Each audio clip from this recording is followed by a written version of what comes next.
It's a disgrace, at that year. I was dropped because I was not Igbo. So that was just tribalism, not because of your game.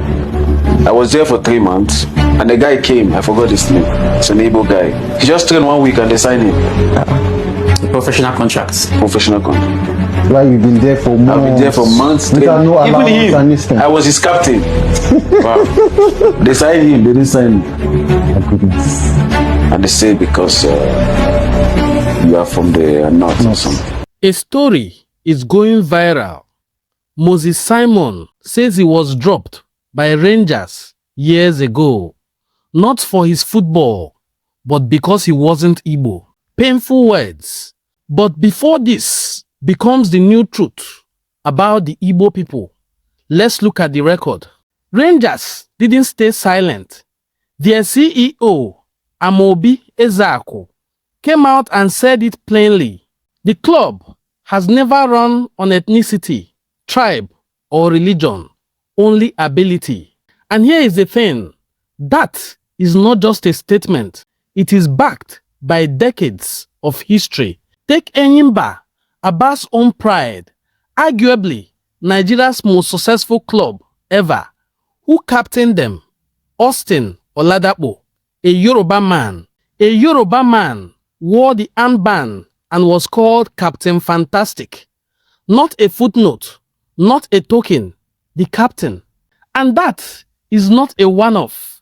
Enyimba also handed the captaincy at national youth level to Ikouwem Udo Utin, a name straight out of Akwa Ibom, not Igbo land. So, when someone says these clubs only trust their own tribe with leadership, the armband itself tells a different story. And this isn't only about who wore the armband.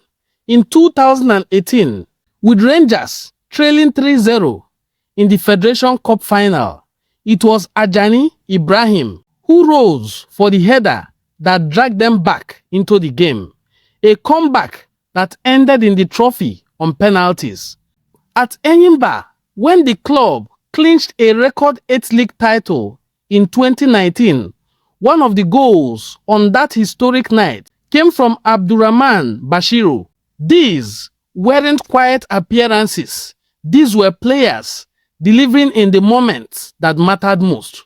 Now, to be fair, not every trial ends in a contract, and thousands of players, Igbo and non-Igbo, have been dropped by Rangers over the decade for football reasons, not blood, not ethnicity, and not tribe.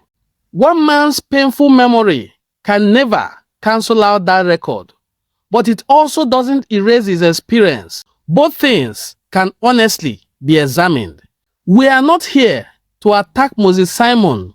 We are here to say, don't let one story rewrite 50 years of history.